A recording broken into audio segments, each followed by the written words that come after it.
राजस्थान, सोचिए जरा, ये सिर्फ एक जगह का नाम नहीं है, ये एक जिंदा दास्तान है। रेत और शौर्य से लिखा गया एक ऐसा महाकाव्य जिसकी गूंज आज भी सुनाई देती है। चलिए इस दास्तान में उतरते हैं।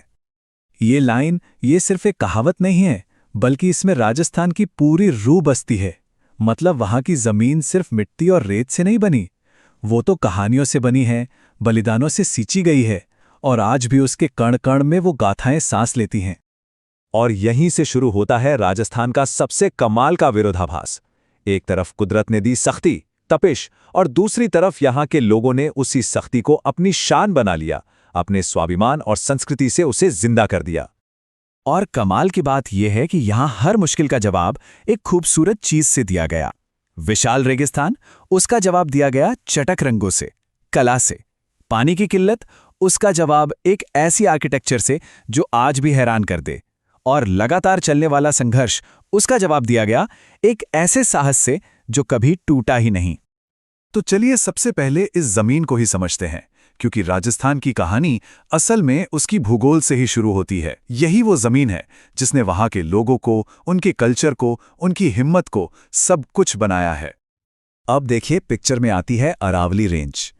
ये समझिए कि एक दीवार है जो ठीक बीच से गुजरती है, और इस दीवार ने राजस्थान को दो बिल्कुल अलग हिस्सों में बांट दिया है। एक तरफ है थार का रेगिस्तान, सूखा, रेतीला, और दूसरी तरफ थोड़े हरे भरे मैदान। अरावली ही मॉनसून की हवाओं को रोक लेती है, इसलिए पश्चिम का हिस्सा सूखा रह जाता है। 50 डिग्री 50 डिग्री सेल्सियस, बस इस नंबर को एक सेकंड के लिए सोचिए। यह है थार के रेगिस्तान की गर्मी। सिर्फ ये एक नंबर बता देता है कि वहां जीना कितनी बड़ी चुनौती रही होगी, पीढ़ी दर पीढ़ी। तो ऐसी जगह पर जहां पानी की इतनी कमी हो, वहां इंसान क्या करेगा? यहीं पर दिखती है इंसानी सरलता की असली चमक। प्रॉब्लम थी पानी की कमी, सॉल्यूशन एक ऐसी इंजीनियरिंग जो कमाल की थी। लोगों ने बनाई बावड़ियां यानी स्टेप वेल्स और टांके जो जमीन के नीचे पानी स्टोर करते थे। तो जमीन की सख्ती ने लोगों को सख्त बनाया, और यहीं से शुरू होती है शौर्य की वो दास्तान जिसे राजस्थान के इतिहास में हर पन्ने पर लिखा गया है। इसका इतिहास बहुत बहुत लंबा है। हम बात कर रहे हैं सिंधु घाटी के समय से, कालीबंगा जैसी जगहों से। फिर 8वीं सदी में राजपूत वंशों का उदय हुआ, फिर पृथ्वीराज चौहान का दौर आया, फिर आई मुगलों से टक्कर और संधियां, ब्रिटिश राज, और आखिर में 1956 में बना आज का राजस्थान। हजारों साल का सफर है ये। और इस पूरे इतिहास में अगर कोई एक जगह है जो इस शौर्य का, इस स्वाभिमान का प्रतीक बन गई, तो वो है मेवाड़। और मेवाड़ का दिल चित्तौड़गढ़। ये सिर्फ एक किला नहीं है, ये एक जीता जागता गवाह है आजादी के लिए दी गई कुर्बानियों का।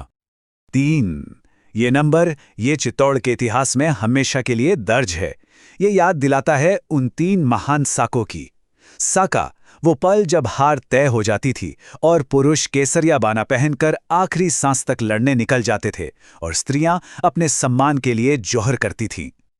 पहला साका हुआ 1303 में अलाउद्दीन खिलजी के खिलाफ, जब रानी पद्मिनी के नेतृत्व में हजारों औरतों ने जौहर किया।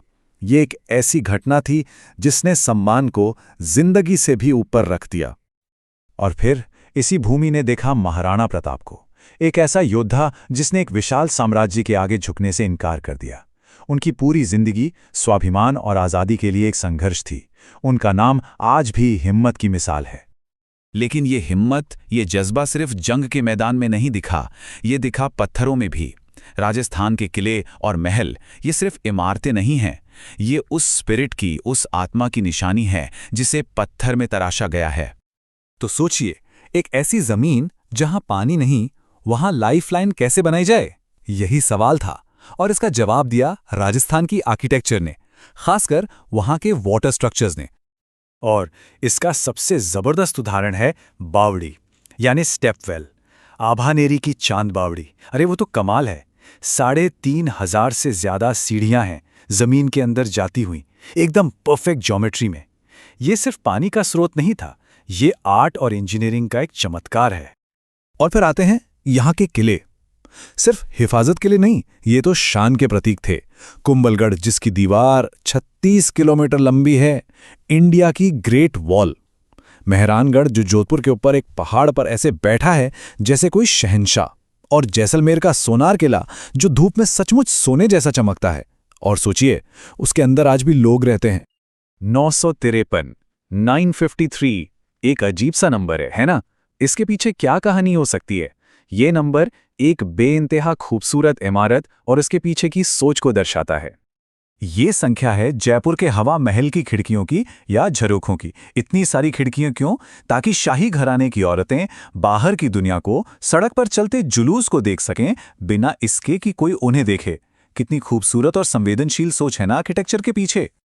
तो ये सारी कहानियां सिर्फ इतिहास के पन्नों में या किलों की दीवारों में कैद नहीं हैं। बिल्कुल नहीं। ये विरासत आज भी जिंदा है, लोगों की जिंदगी में, उनके कल्चर में सांस ले रही है। कहाँ?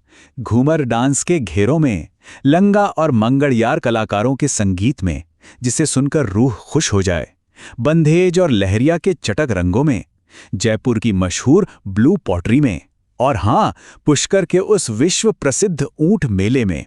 हर जगह वही सदियों पुरानी आत्मा आज भी धड़कती है। तो आखिर में बात वहीं आ जाती है। राजस्थान की पूरी कहानी इस एक लाइन में है कि कैसे मुश्किलें और संघर्ष भी खूबसूरती को जन्म दे सकते हैं। और यही सवाल शायद हम सबके लिए है। मुश्किलों से पैदा हुई खूबसूरती की ये कहानी, ये दास्तान आज हमें अपनी जिंदगी में क्या सिखा सकती है? सोचने वाली बात है।